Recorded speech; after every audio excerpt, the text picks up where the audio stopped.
This week on the Virtual Skeptics. Bob opens the daycare. Steve is covered in goop. Barb is dabbling. I don't want to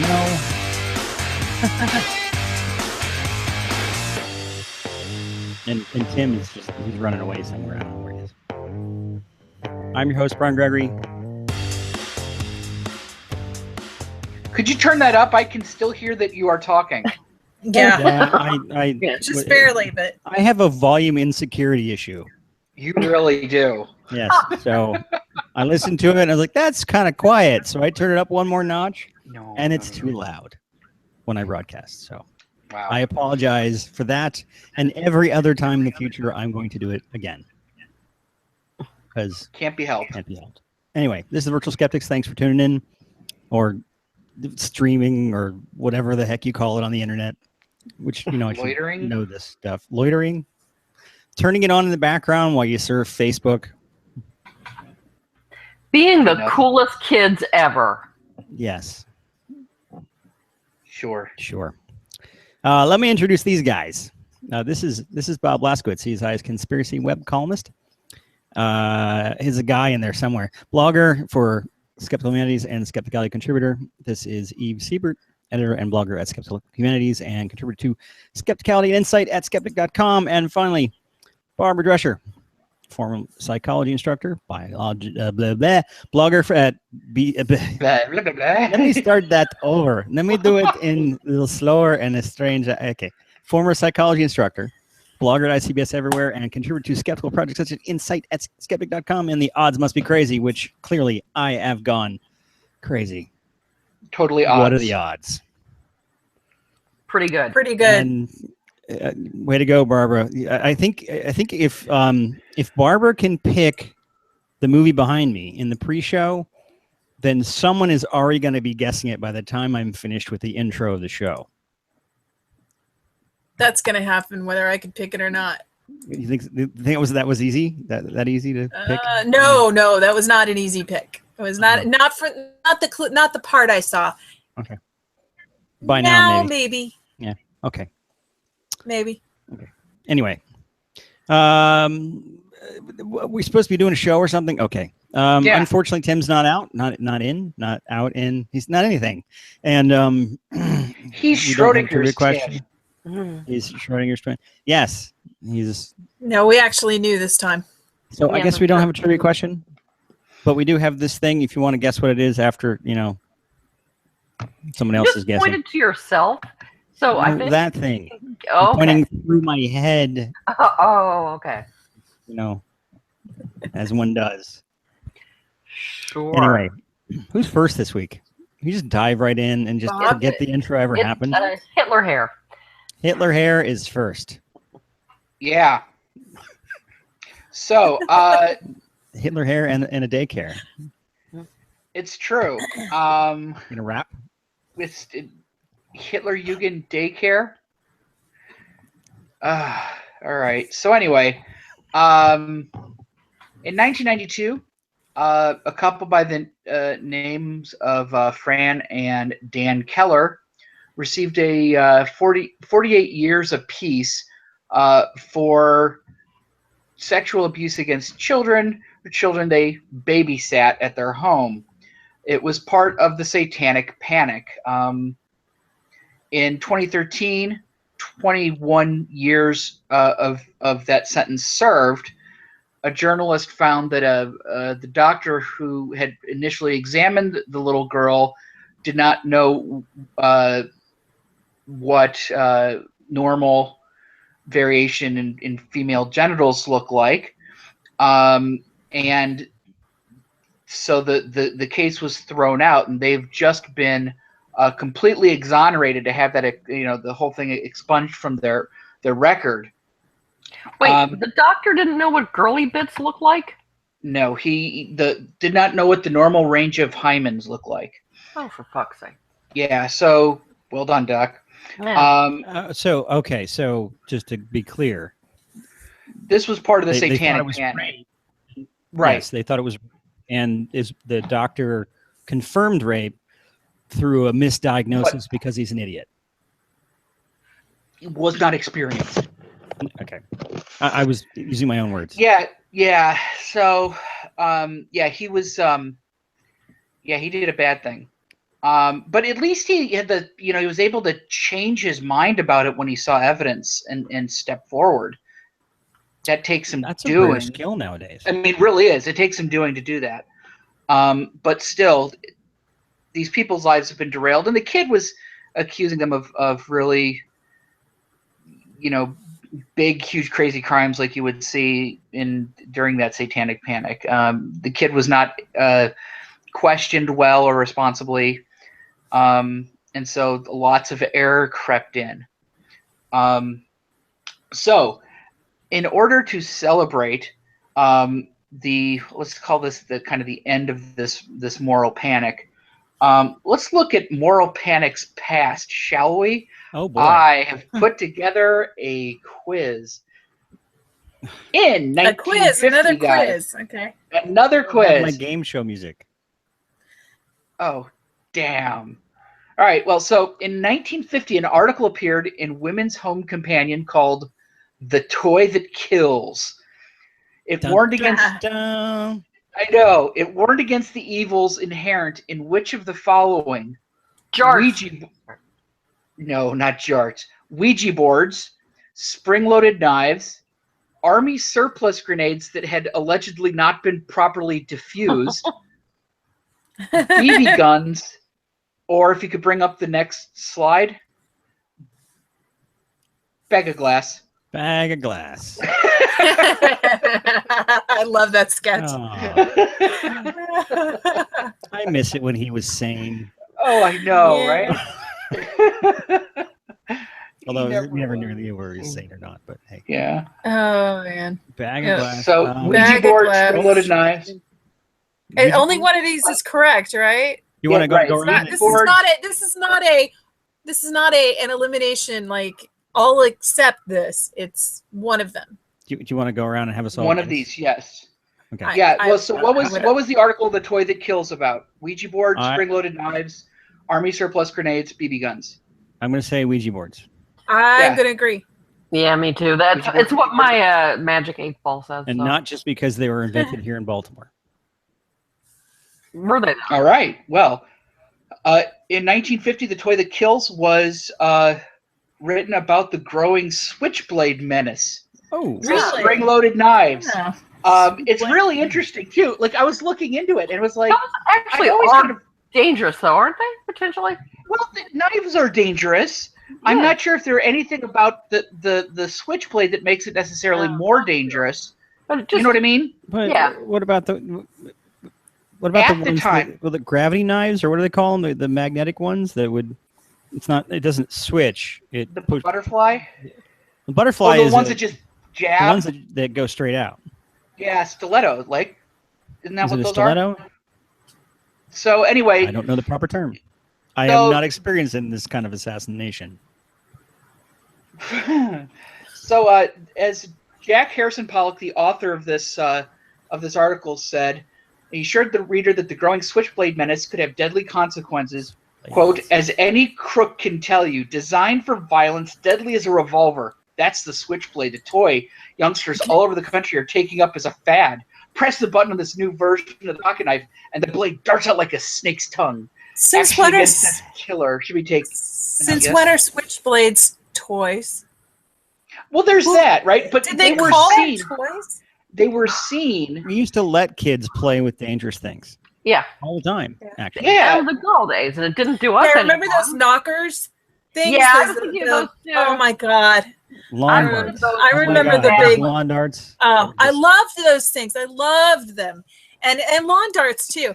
And yeah, and I remember when the big thing was they outlawed the things, the little knocker things. knockers. what are knockers? They're like glass balls Not on what- two of them on a string, and Yeah, so they clack against each other. And okay, knockers. sure, they sometimes apparently broke or went spinning out of control. Yeah, But I wanted them, and my parents said they were You can neat. still get little plastic ones. I have them. They were awesome. I loved them. You can't get the plastic ones, but they're not on loose string. They're on. they're on. Like, they're stiff. plastic. So they only, go like that, and then and they're stupid. They are wonderfully So annoying they to were- other people, though. Switchblades so were the were glass ones. cinematic. At the time, switchblades were cinematic shorthand for youthful rebellion. Think of the movies like Rebel Without a Cause, High School Confidential, Crime in the Streets, 12 Angry Men, The Delinquents, and the musical West Side Story. West Side Story, yeah. Yep. And in '54, the first of a series of laws was passed in New York that's up switchblades banned just about everywhere. But What about ballet? Because a lot of the games in those days were just true. dancing at each ballet Yeah. and tap, other. right? Urban tap. It's weird. It kind of came back around in the 80s, too. Yeah. The whole Yeah. dance fighting thing. What was that about? To be fair, you still can kill someone with a knife. It's so hard to impale anyone with a Ouija board. It really is. That's true. I really wanted someone to go army surplus grenades. I thought that would have been hilarious. But anyway, I had a whole backstory for that one too, if you wanted it. But no. So number 2, if you could bring up the next image. We're all familiar with the moral panic in the 70s and 80s surrounding the game Dungeons and Dragons. That's a good picture.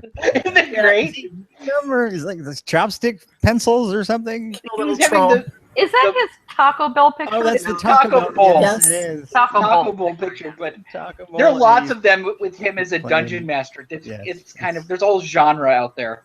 If my you were God. president, which die would have the bigliest number of sides you could get?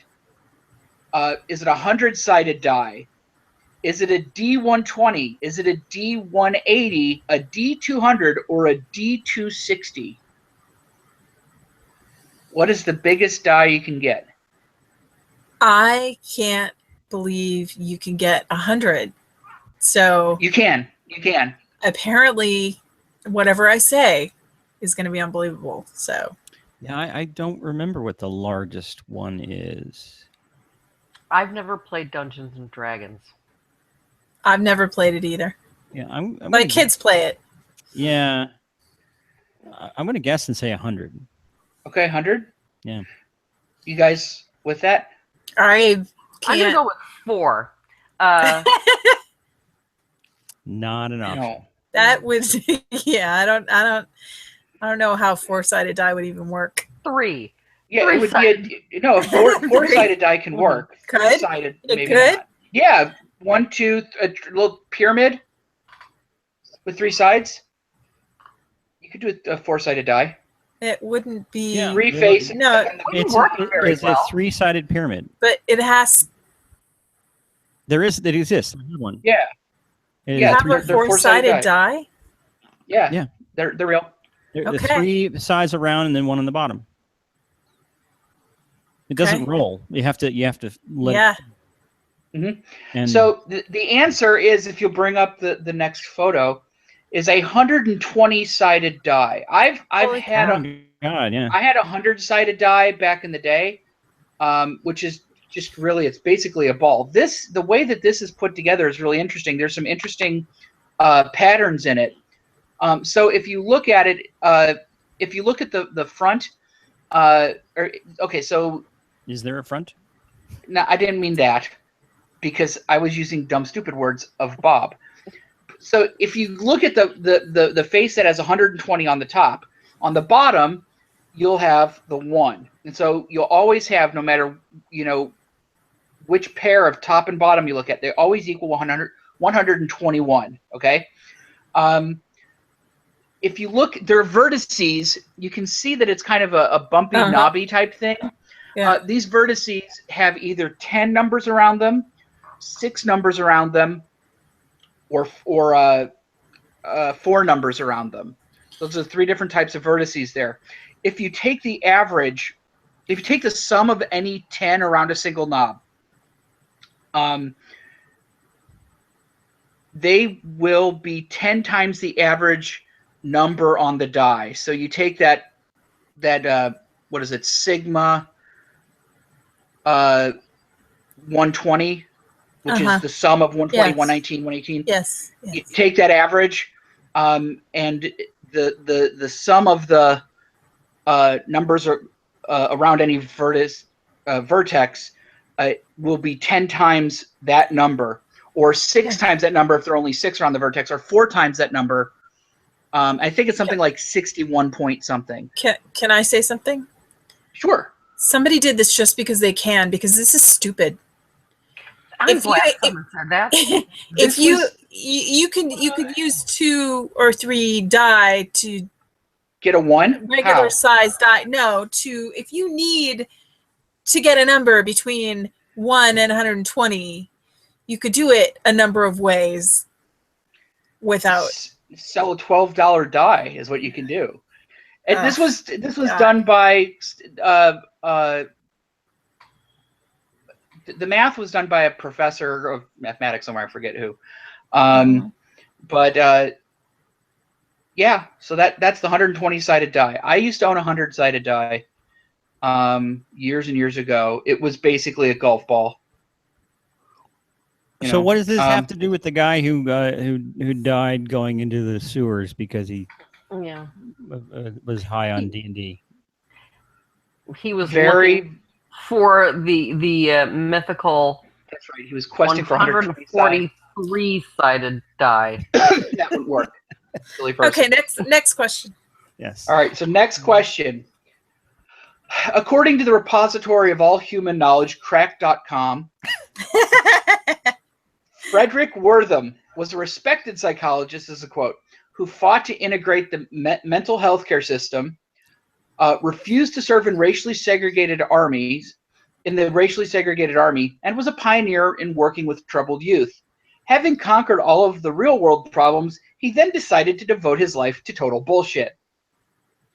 What did Frederic Wertham decide was the cause of juvenile delinquency in his 1954 book, Seduction of the Innocent?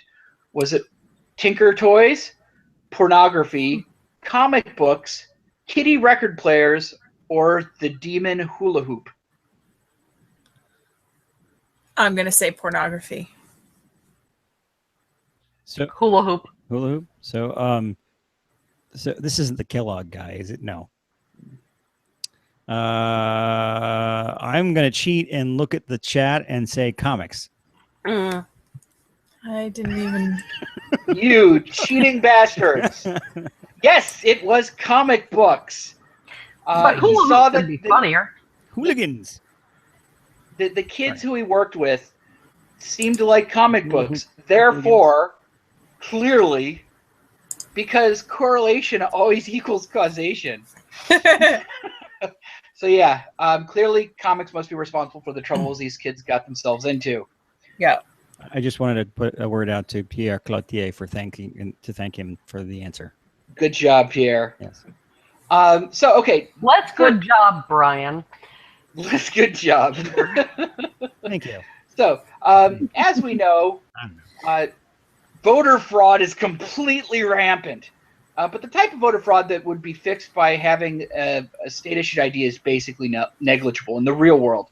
Which of the following was an actual voting practice in the United States before the secret ballot was introduced around 1888? You declared your votes out loud in public, often with the candidate standing right there to thank you vigorously. Glass-sided boxes so that party bosses could see that you voted correctly.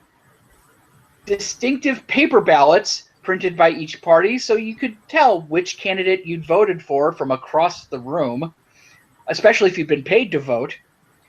Copious drinking and occasional riots at polling places, or all of the above. All of the above. All the above. All of them. All of them. Oh my God! So yeah, And declaring yet your votes they out. still chose wiser than we do today. Yep. I know. No shit. So yeah, so the secret ballot was also known as the Australian ballot. Because it was upside down, which made it very difficult. Nobody knows what they're doing in Australia. So it was controversial. They didn't know that it would work, but there was a voting scandal in the 1888 election where somebody had basically said, well, we'll just pay people to cast five votes apiece in a mailer, right? They just printed it, sent it out, and some postal inspector looked at it and said, this is not right. And so within 10 years, like 36 states had gone to the Australian ballot. So last question, the war on Christmas. It seems like it comes earlier and earlier every year. Yeah. But it was actually started by the Puritans, who hated Christmas more than they did hanging witches.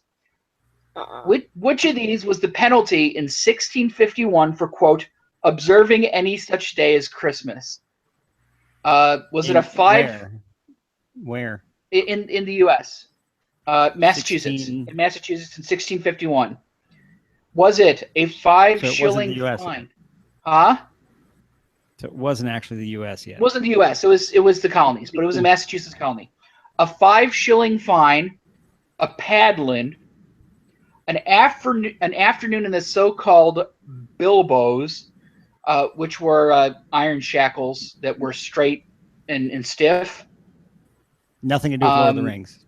Nothing to do with Bilbo Baggins.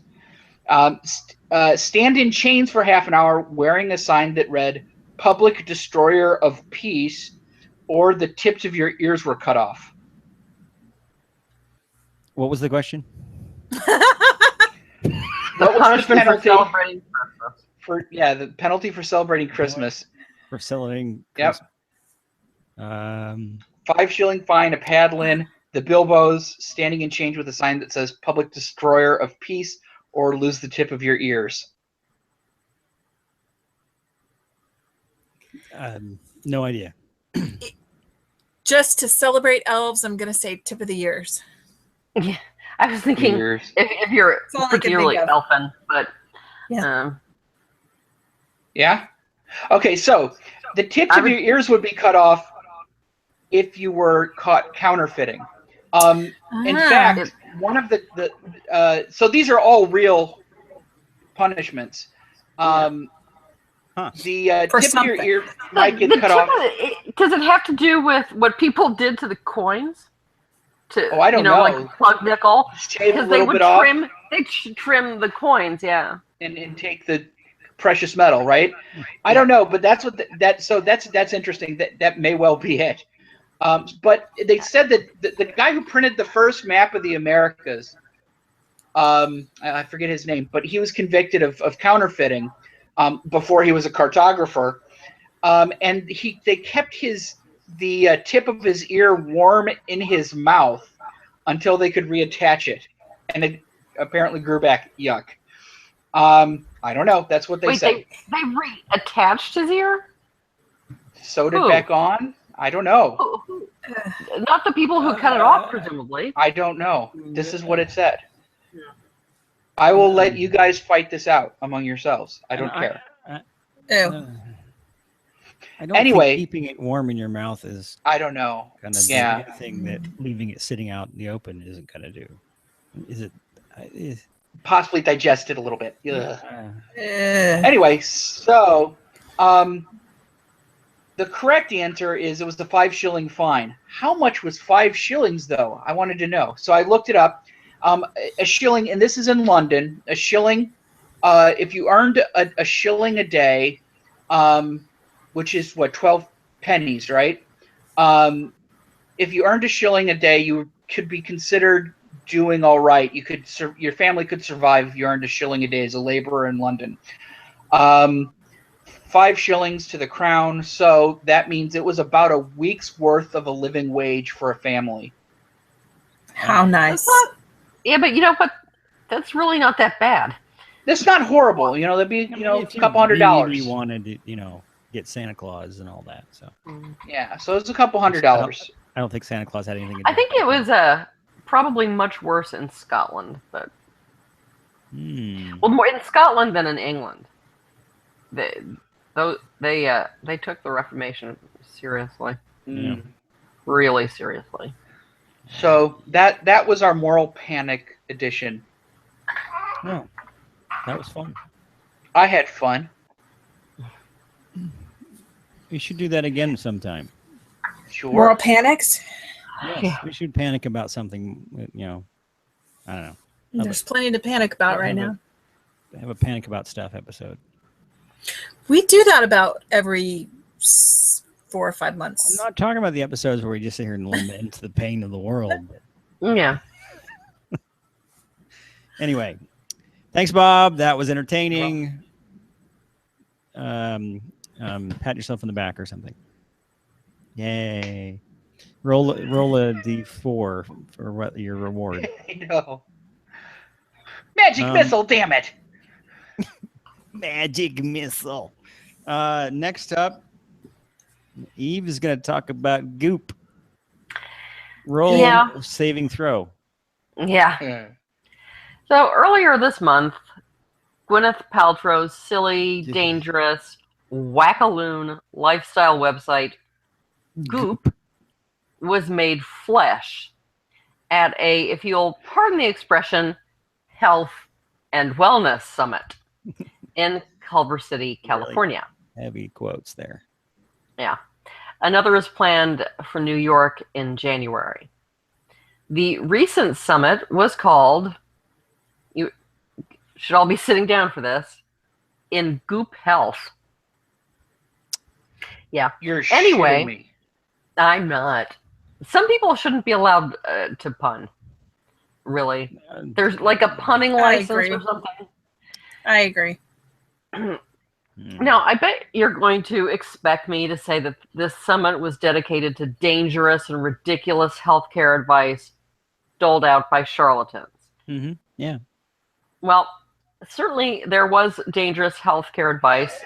There may have been some charlatans, but this summit was really dedicated to rapacious capitalism. If anyone is genuinely confused by the term white privilege, point them to In Goop Health or a U2 concert, but really in Goop Health, just to give an idea of the privilege on display. Bob is pointing to his naughty bit. Oh, his sign. Okay. Middle-aged white guy. Okay. That was never more obvious than it was at the U2 concert. Oh my God. Never mind. Go ahead. We'll get back to this. Yeah. But to give an idea of the privilege on display at the Goop Summit, in a panel on mommy issues and the mother wound. What? Yeah, no. Don't ask. Yeah. Holistic orthodontist Sherry Sami listed some of the issues facing mothers. And this is a quote. Preschool interviews, what camps they should go to, what kind of nanny is going to bring them the right consciousness into their life. Yeah. So, because that's what most mothers are worrying about. I know. Well, most mothers with money. I was going to say, exactly. what it costs to go to this. Yes, yes. They know their audience. They've self-selected. Yeah. Yes. So tickets for the one, and really, well, no, get to that too. Tickets for the one-day summit were available at 3 tiers, called Lapis, Amethyst, and Clear Quartz. Jesus Christ, yeah, I know. It's pretentious shit. Yeah. Oh my God, and steerage. We may hear about crystals in the future. Oh. Yeah. Lapis tickets cost $500, Amethyst $1,000, and Clear Quartz $1,500. That's more than a U2 concert. Yeah. Ticket holders at each level received a goodie bag filled with products we love. The more expensive the level, the better the goodie bag. I doubt it. I hope each attendee got a Lapis, Amethyst, or Clear Quartz vagina egg. They didn't. But it would be perfect. All ticket holders also got access to the market hall, where they were able to spend outrageous sums of money on both ridiculous and mundane products, some of them branded with a G for Goop, such as, for instance, a $100 hoodie or a $35 water bottle. Attendees Wow. were urged to arrive an hour before the summit actually started so that they would have plenty of time to shop.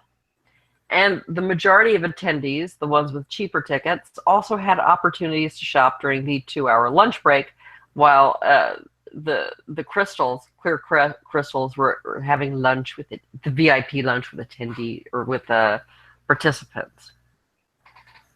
Attendees could also participate in various practical demonstrations, including the following. If you could bring up the first slide, you won't be able to see this very well, but I promise you it's all there.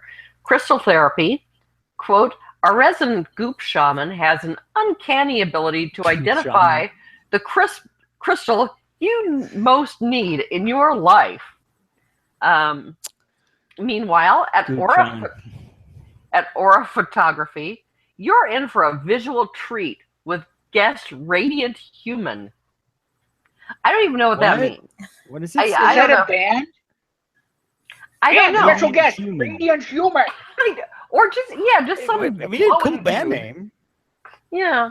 Yeah. An IV drip was available. Actually, Goop Shaman would be a great band name too. Yeah. It's not capitalized. Yeah.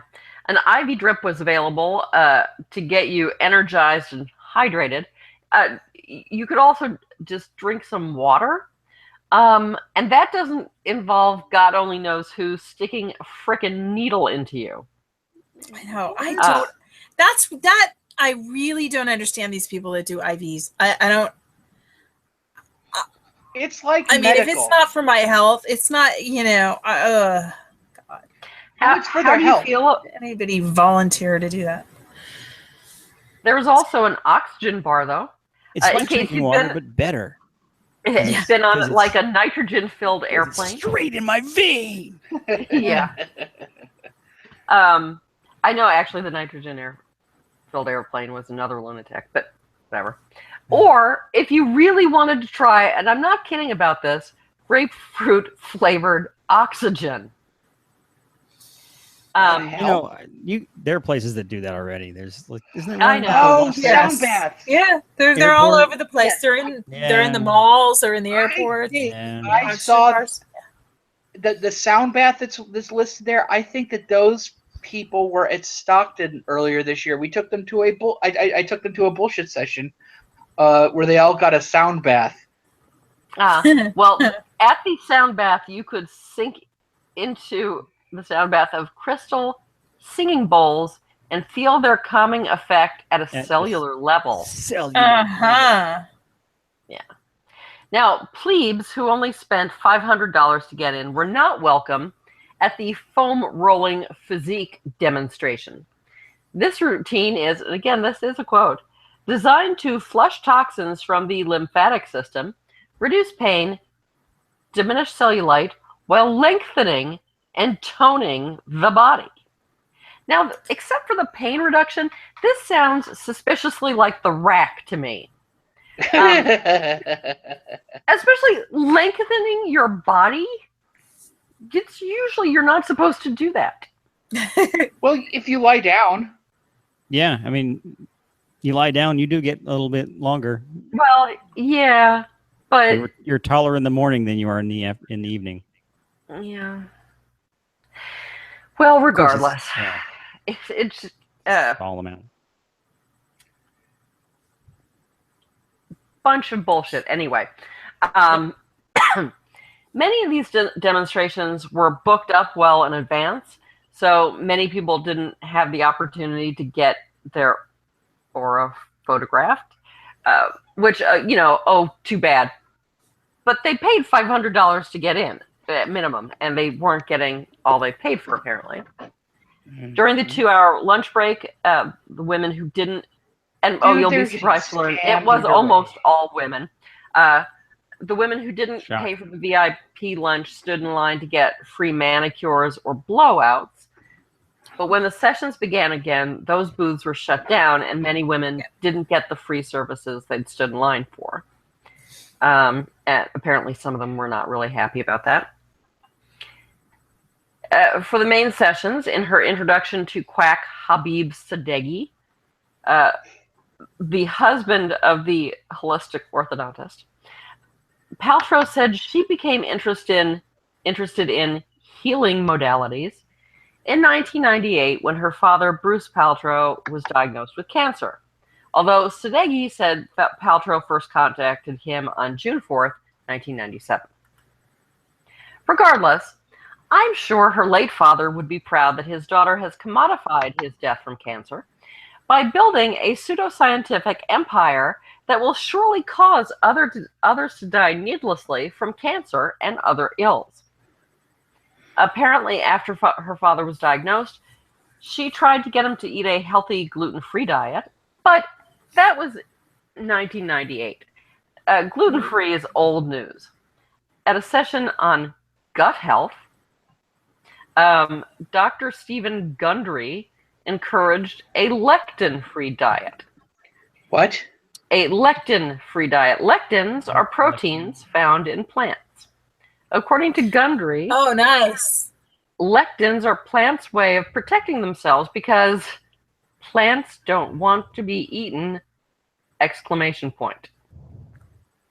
Lectins, he Oh. says. I mean, except for the ones that spread through God. having their bits eaten and then crapped out by birds. Other than those plants. Yeah.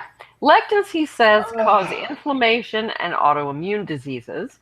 Among the no-nos are quinoa, which of course is trendy as all get out, corn, beans, and particularly demonized are nightshades like potatoes, tomatoes, peppers, and others. I believe they actually said Europeans aren't evolved to eat nightshades because there aren't any weren't any in Europe before the Americas were discovered. Yeah, whatever. What? Because potatoes, whatever. Yeah. Yeah, he forgot about the potato famine, and yeah. Yeah. Well, they did bring them over originally from the New World, but regardless, these dietary staples cause inflammation, and as Elle magazine said, presumably with tongue in cheek, everyone knows inflammation is the root of all evil.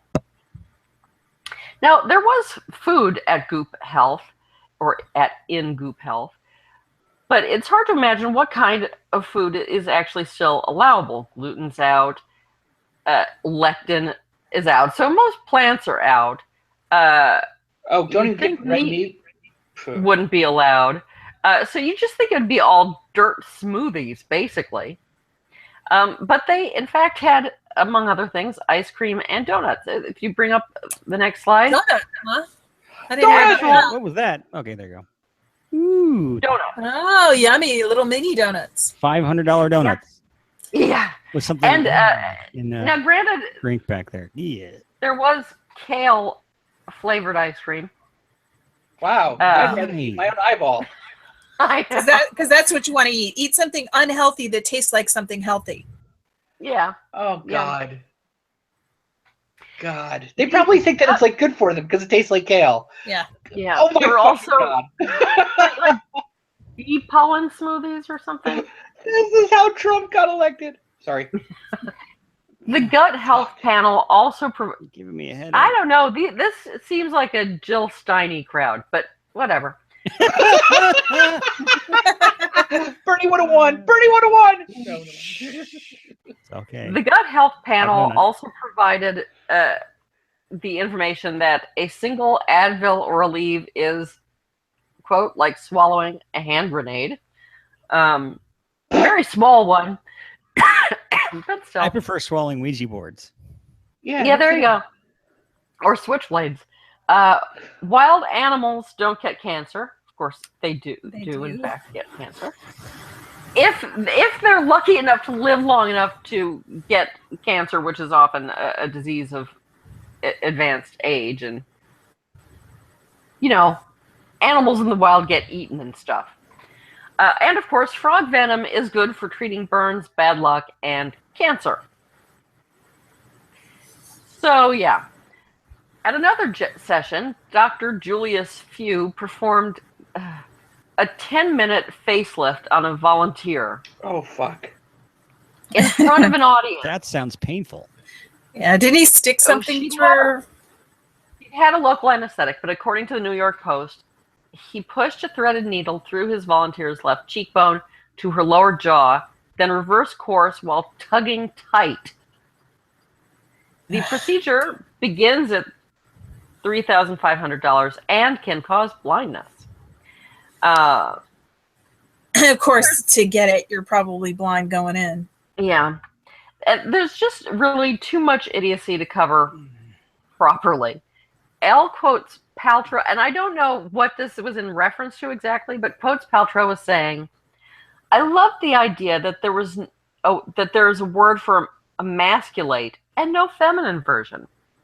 Now, first of all, in the interest of true equality between the sexes, let's never begin a sentence with, "I love the idea that there's a word for emasculate." Because that's not a nice thing. No. What is it? I'm just kidding. Secondly, of course, she's wrong because she's almost invariably going to be wrong. For instance, unwoman has been around since at least 1611. It's rarely used to literally mean to unsex. Is that from Taming of the Shrew? Or no, it's not. Macbeth? They didn't. OED didn't list anything from Shakespeare. Huh. Taming of the Shrew would be too early if the first is 1611. But anyway, so it's not usually meant literally to mean something surgical. But an 1827 Lancet article says taking the ovaries away altogether would unwoman her.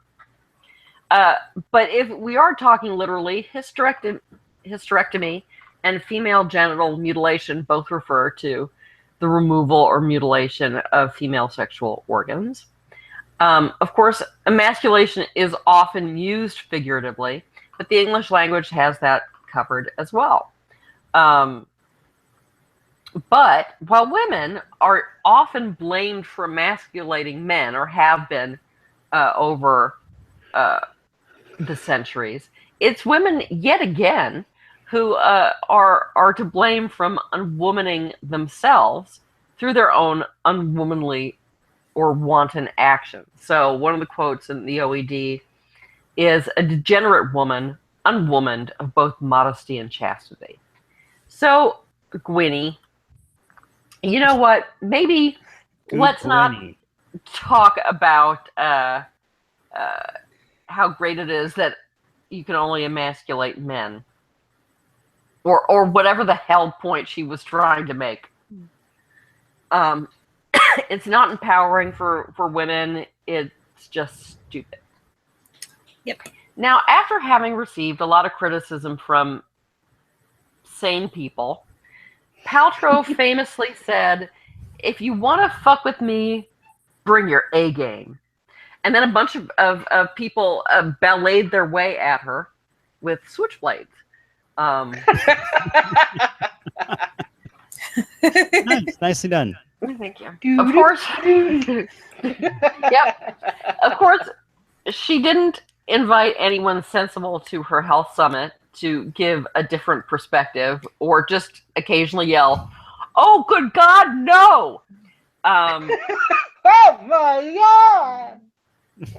And really, she just ignores criticism. She doesn't defend it in any sensible way, or defend herself in any sensible way. She's terrible at defending her dribble. When she appeared on Jimmy Kimmel's show recently, he asked her about grounding, which involves walking around constantly in bare feet, no matter how many bags of glass have been dropped there. And she said, "Well, I don't really know much about grounding." And then he asked her about jade eggs. You'll remember the jade eggs that Coop encourages women to stick in their boozles. And she again said, "Well, I don't really know about that." So an A game is worthless against, "Oh, I don't really know anything about that." Better bring your A game. A for any game? whatsoever. But Now, you know what? She is laughing all the way to the bank. exactly. Yep. Her bullshit is risibly stupid. Bullshit. Her bullshit, yeah, it's a whole shipload of bullshit. Bullshit. It's risibly stupid Bolshevik. and very dangerous. Do you find it visible? She isn't really selling health and wellness. She's selling rich girl privilege. The idea that if you spend enough money that you don't have on bullshit, you too can be as skinny, rich, and famous and privileged as Gwyneth. And it doesn't actually make you skinny, rich, famous, or privileged, but selling this lifestyle is making Gwyneth yet richer and more privileged. But it's not making anyone healthier. And she's a horrible person. I just thought that. Yeah. Wow. Yes. She Pretty clear. is. Someone I- needs to tell her no ever. I know. Ever. So there's a comment from Obscure Being, which is, I just love that handle, Obscure Being. Kind of say it with an expression like that. On the chat says, what do you think of Antifa? A-N-T-I. Anti-fascist. Yeah, Is that what it says? that's what I it spend is. exactly no time thinking about the anti-fascist movement. Oh, Yeah. I thought that was something related to the Gwen Goop. It- No, who knows that? Probably to the Bernie stuff earlier. Oh, okay. Yeah. Never Yeah, mind. but no, don't really think about it. Anybody who advocates violence or covers their face, Yeah. what can I do with that? You know, can I be on their side? Yeah. A lot of times when there have been, news reports and particularly right-wing outlets making hay out of, there were violent protests at Berkeley against poor widow Milo. It's the anti-fascists in their masks. It's not the Berkeley students so much, for instance. But you don't know who they are, so you can't even Well, really. yeah, you don't know who they are. But a lot of the times they come in to protest and cause trouble. I don't know that because I don't know who the fuck they are. Yep. Right. Don't You know. can't tell No who idea. they are. That's the Yes, problem. You because can't they even pin they are, them yeah. inside or outside the student group. You just can't.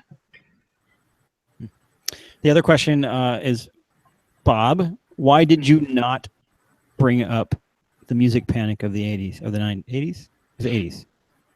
It says 90s here. Dipper. Yeah. You mean the Backmasking. death metal Yeah. or the backmasking? That The- was the that was whole on debate there. about- yeah. That was one of the ones that I could have used. Absolutely. Yeah. And I looked at it and I decided that I wanted to do more things of yesteryear.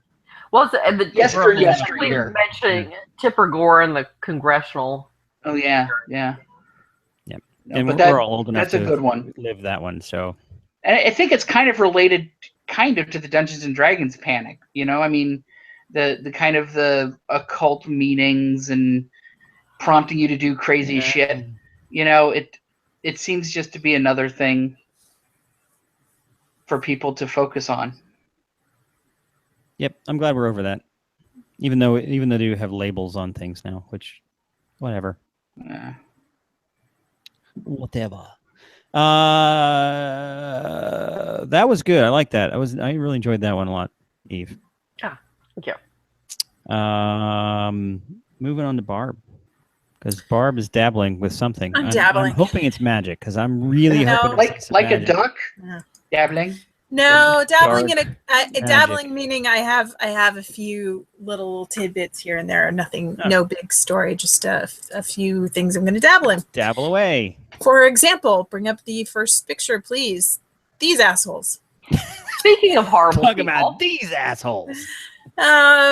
This is a very Oh, these mom and assholes. dad yeah, who claim that they have barely eaten for 9 years as they live off of the universe's energy. yeah, And whatever else they like.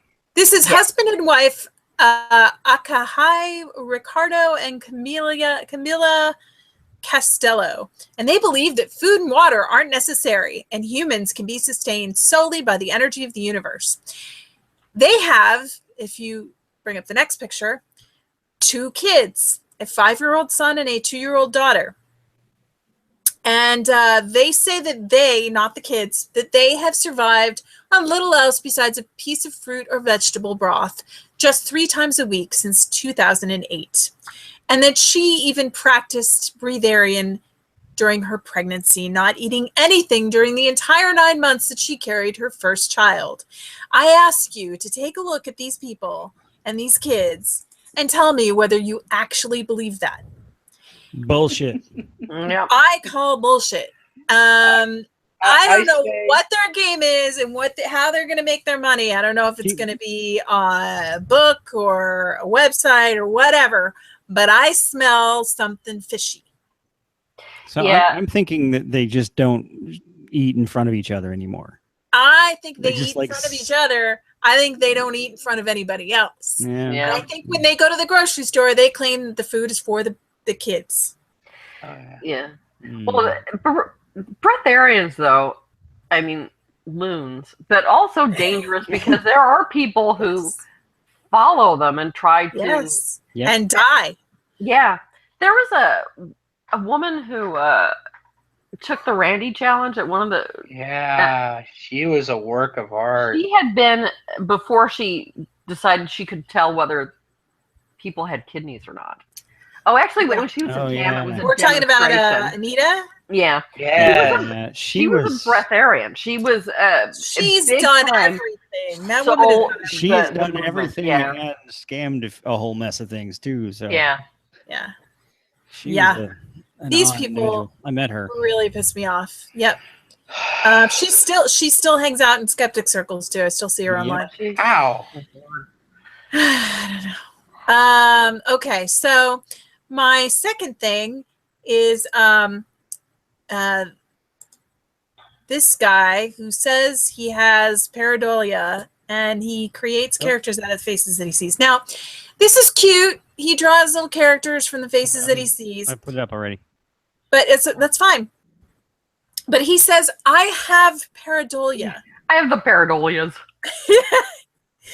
Pareidolia is not something you have, folks. It's not a It is condition. I have not a pareidolia. condition. It is a condition of being a human being.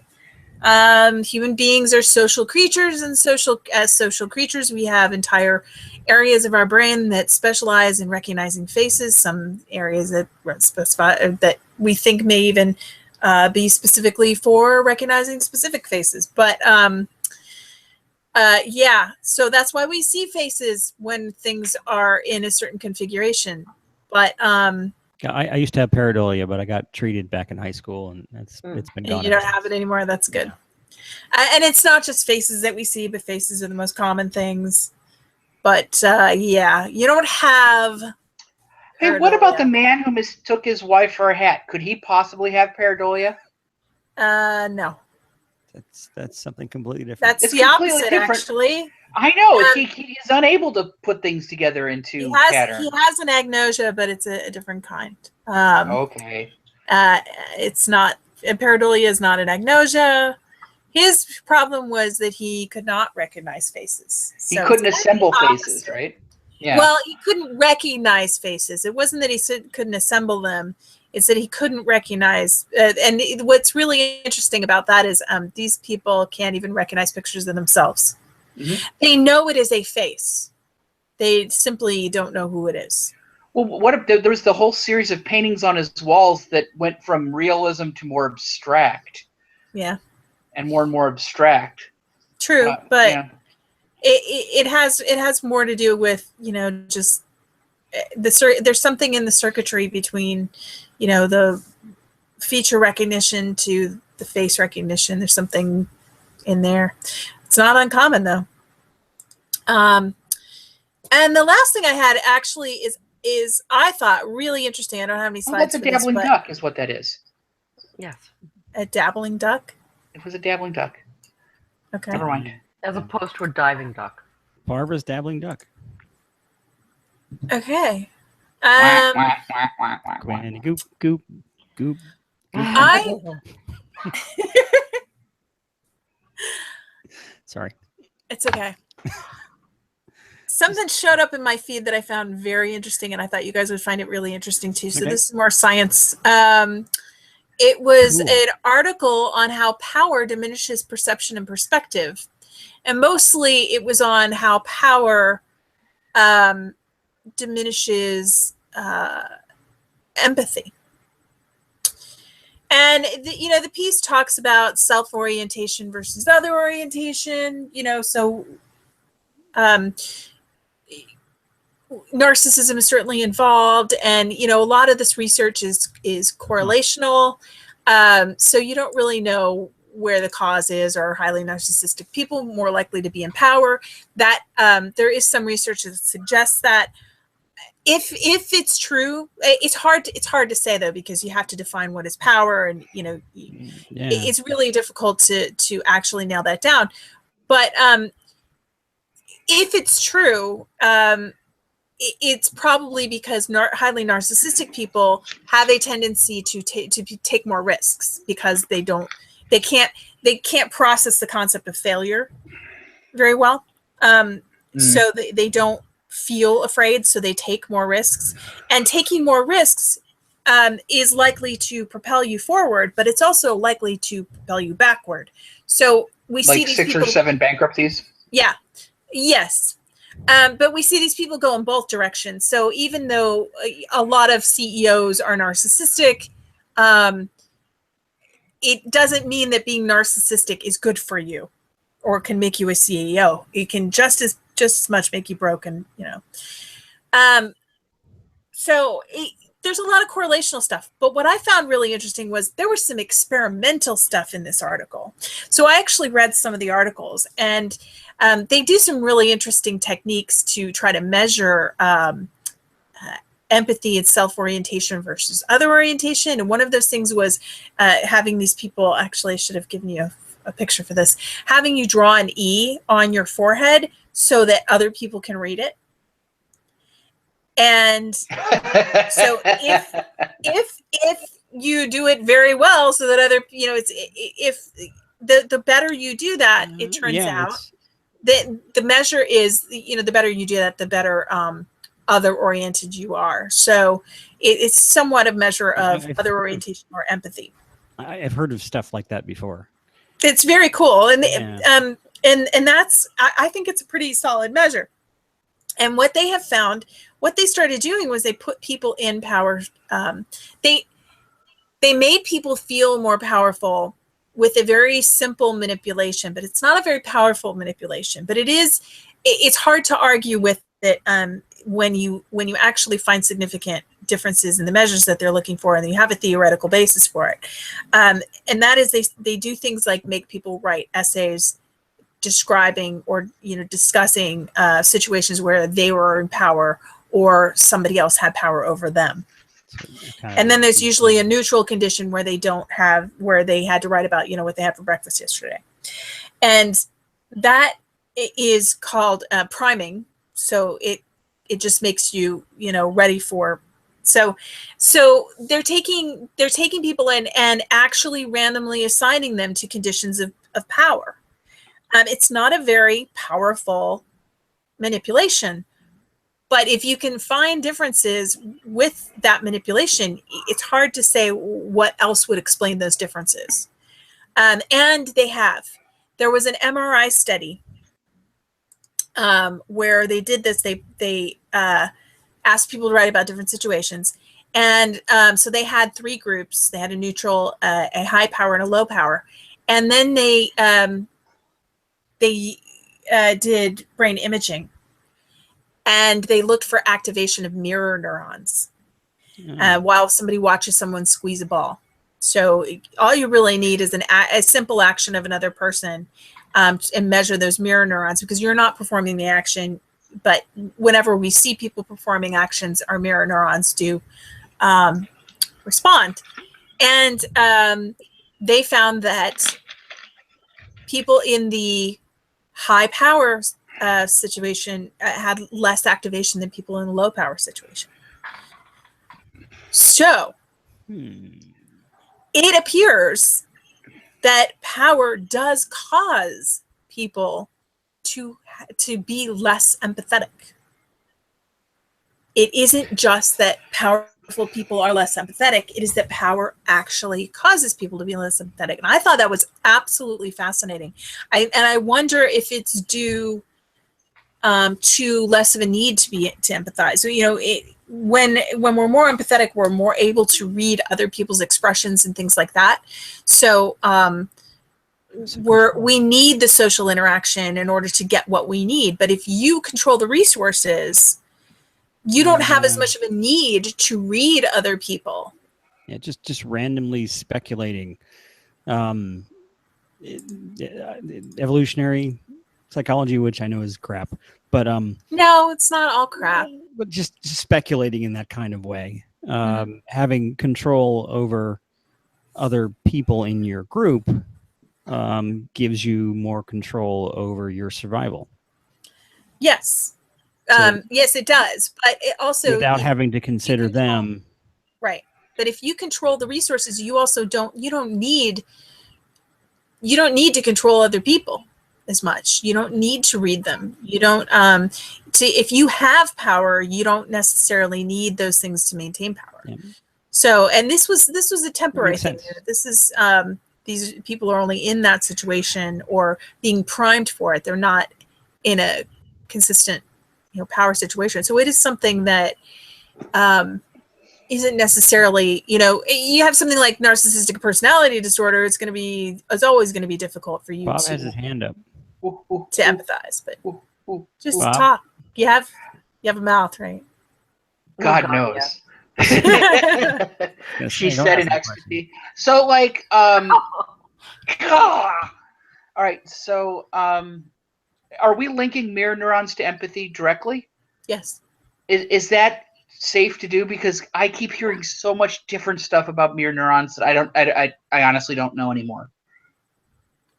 Well, yes, because it's kind of definitionally linked. I don't think that. There's a lot of maybe in like learning theory they're talking about it's not valid, but I've heard all sorts of people just slugging it out over what mirror neurons are and what they're supposed to do. We see them activating when we see people doing things that we can do. Yeah, I understand that, but when you see similar experimental results across different tasks, and we see similar results with the E thing. That's a task. That's not brain imaging. So when we see tasks that imply empathy and other orientation, and that lines up with what's going on with brain imaging. Brain imaging is sticky anyway. That's true. It is. We're making a lot of leaps here, but this is very promising research. It's very interesting research that has implications. I'm not saying that we should necessarily just from a few studies draw any conclusions, but it looks promising and it is moving in that direction. So when you start to see research converge, I think you can buy certain things. And mirror neurons have been studied and studied and studied and studied and studied, and they do converge with a lot of things. So I think it's a good measure of empathy personally. And I think by definition, it's a good measure of empathy. It has to be. You have to understand, you have to be connected in a way to another person to have activation in the same areas that you would if you were doing something. Just by watching somebody. It has to be. It's sort of definitional, I think. That's my opinion. I have problems believing anyone feels powerful when they're made to write an essay. I don't care what the topic is. That's a good point. That is a really good point. That is a good point. And it's tough. But I totally with you. But how else would you explain when here's the thing, and that's one of the reasons actually probably why it's not a very powerful manipulation. But the problem with that is that was the same across all the conditions. And that's, in research, we don't talk about what A does to B. We talk about what A does to B versus C. Right. So it's always a comparison. We're never just looking at one thing. One thing, A can't cause, you can't have light without dark. Light doesn't mean anything without darkness. Good doesn't mean anything without bad. And so everything is relative and everything's compared. And when all three conditions are made to write an essay, that's something that's constant across the conditions. And constant things that are constant, we say cannot confound. So things that are constant cannot, they can be limiting. It's called external validity. They can limit the external validity. So you can really only generalize to people who had to write essays. But it can't confound the results when we're talking about the actual comparison between the three conditions, because they all had to write an essay. Right. So how else do you explain the difference between the low power conditions and the high power conditions, other than feelings of power? Yeah. I don't know what A, B, and C did, but I know that 7, 8, 9. Yeah. Anyway, Anyway, that was a fascinating discussion. Thanks. mm-hmm. Very, very interesting. Oh yeah, that pun thing. Wow. I look forward to the institution of pun licensing. Yep. Bob's Never just mind. It was confused about where we are. I'm sorry. Okay. I didn't we're- hear any puns. Since we're over time, I'm gonna to wrap everything up. I just wanted to mention I'm gonna put a link in the show notes about a really cool project that's being done by a group in Prague. They're trying to recruit people to work on it's a contest kind of, and a project and a crowdsourcing thing kind of. It is the called the General AI Challenge. So if you're a programmer and you have some interested in AI, I'm going to give you a link to go look at it and read their materials. They have a framework to do. Their end product is to come up with human style AI. So something that can actually respond like a human. They're a way off, but they're also the other things that they're trying to focus on are their group is trying to focus on the ethics and control issues like Elon Musk is worried about. But this is a cool program. This is a cool project because you can actually sign up as a team or as an individual and work on specific AI projects and possibly win prizes, like up to $5 million to develop something. So. But link in the show notes is kind of cool, and it's probably one of the reasons why AI is going to kill us all in 5-10 years. So, are we going to be able to give robots pareidolia? I think we already do. I think we are. I think actually they're more susceptible to it than we are. Mm-hmm. The way pattern recognition is done in robots is very prone to bad pattern matching. So they're not as good at pattern matching as we are. So they will see patterns where they aren't all the time. That was a joke, but whatever.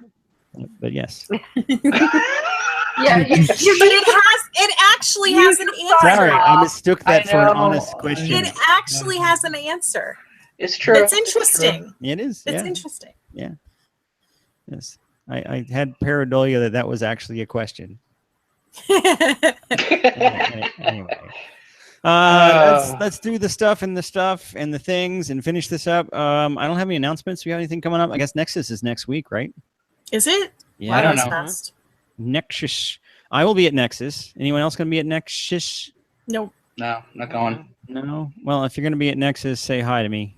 I'll be somewhere running around helping Michael Have fun. do stuff. Say hi to all my friends for me. Friends. Yes, absolutely. I'll say everybody says hi. If you don't know what Nexus is, it's a conference in New York. It's skeptical, sciencey. There's James Rand's going to be there and some other cool people. It's like from Thursday to Sunday, and I think Thursday is a workshop day. So the main conference is like Friday through Sunday. Go check out nexus.org, necss.org, and find out all about it. And if you're in the area, come by because it's a really cool event. Anyway. No more announcements? Anyone? Anything going on with other podcasts? You guys do anything on the other stuff yet? No. We haven't heard anything about Skepticality yet for next time. Yeah. Okay. Let's see. Trivia question we didn't have. The video behind me it was well established by Nathan Miller before I even asked anyone on there. This is a movie called The Final Countdown, and it means something to us because me and Barb were talking about it last week, so I decided to do it this week. But it was pretty easy to recognize. I think let's see here. Andrew Hensford on YouTube also got it pretty early on, so way to go, guys. Book time. Book time. Everybody got a book? Yep. Well, everybody's getting their books. So Transformers came out this week. Yippee. Anyone Hold gonna on. see that piece of crap? No. I have no desire to see that. No. Really? No? No. You don't want to Then see again, a I had 2-hour toy I commercial? had no desire to see Wonder Woman, and I saw that. So No. Really? What'd you think of Wonder Woman? it was great. Yeah. I really liked it. I was getting so much positive feedback on it. I was like, I had to go see it. Now, My kids actually, we walked out, and my kids went, meh. I was surprised. Did you smack them? Yeah, I smacked them really hard. Good. I admit Did you that feel the pain from smacking them? Your mirror neurons firing? Mhm. It hurts me in kind of a similar ways it hurts you. yeah, I thought it was okay. I mean, I liked it, but I didn't think it was quite as great as everyone said Yeah. it was going to. I think some of the hype thought it has to was do a with little all the DC movies have sucked so badly. Yeah. And Yeah, finally that may be. And made a But I watchable did movie. really scene in the like it. trenches. The scene in the trenches was one of my favorite superhero scenes ever. The No Man's Land scene was. Oh god, that was great. I loved that. Yeah. And So. the fight scenes were so well choreographed, and the CG I hate was fight good. scenes, and I Yeah, hated me all the too. fight scenes. Well, of course you Today's did. fight scenes. I just don't like fight scenes anymore because they're all like. I have a problem with superhero movies though to begin with because they keep trying to make them bigger, and you know what? When they're godlike or when they're actual gods, it just becomes who cares because they can do anything, you know. So I don't know. I'm not a big fight scene person. I like a good story, and I thought it told a good story and good I characters. liked, And I like humor, although this one did not have as much humor as say the Marvel movies. I like the Marvel movies. I liked the woman from the British office. The what? From the British office. Yeah. She was his Oh secretary. yeah, the Yeah. secretary. She was The great. secretary. I loved her. Yeah. She was my I did favorite. too. She was my favorite too. Okie dokie. Barbie got a book? Yep. Go for it. Okay. Peter is my friend, Ben said, and he spoke with a dignity that was impressive in its simplicity. Anders Pana smiled faintly and raised one finger to point at the fading bruises on Ben's face. I would guess, he said, that you are already paying for that friendship. I would pay such a price 100 times over, Ben said. He hesitated just a moment and then went on boldly. I don't believe he killed his father. I loved King Roland as much as I loved my own Da. Or he loved King Roland as much as I loved my own Da. Did he? Pana asked, apparently without interest. He did, Ben cried. Do you believe he murdered his father? Do you really believe he did it? Pana smiled, such a dry and ferocious smile, then that even Ben's hot blood was cooled. If I did, I should be careful who I said it to, he said. Very, very careful, or I should soon feel the headsman's blade go through my neck. So there. Eve. Onan Treefoot was so brave that few men with 2 legs could stand up to him. That's it. That was good. That was good. Bob. Life for a malarial mosquito isn't easy inside London's Houses of Parliament these days. It's drafty. Sharp, clammy winds waft through the imposing building, which is cold and dimly lit.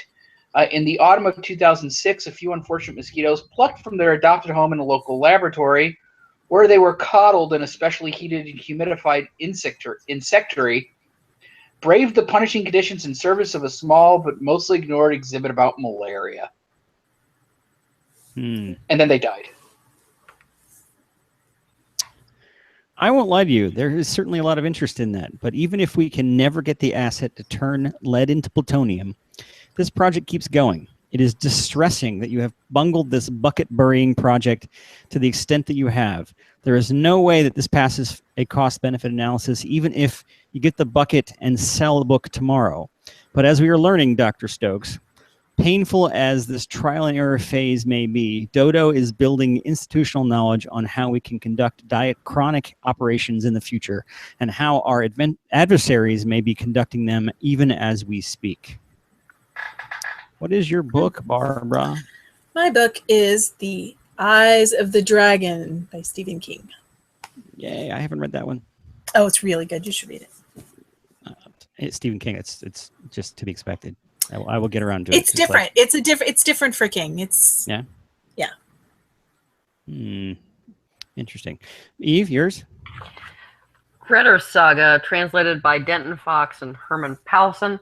And I've checked the Old Norse. That whole stand up to him is in the Old Norse. That's nice. My book was The Fever, How Malaria Has Ruled Humankind for 500,000 Years by Sonia Shaw. I can't see that. And you can't see The anything, fever. yeah. Yeah, I can see it now. The fever of malaria. Yeah. Dun dun dun. Mine is The Rise and Fall of Dodo by Neil Stevenson and Nicole Gayland, which is Neil Stevenson's latest. And here's the cover. It's poorly interpreted quantum mechanics, magic, time travel, and all kinds of weirdness. It's just lovely so far. Sounds like it's right up your alley. I mean, it's probably not his best work, and I don't really know Nicole Gayland's work, so but it's been interesting so far, about a third of the way through. So there you go. So apparently we're putting Bob to sleep. I'm fading fast, folks. Yeah, well, it's not really your style. Anyway, what's left? Being up after 9? No, it's really not. So we did the stuff and the things and the other stuff with the people at the place. I guess we just have to wrap up. Any more questions? Anyone else got a crazy thing they want us to say? No? Last chance. Going once, going twice. Time to dance.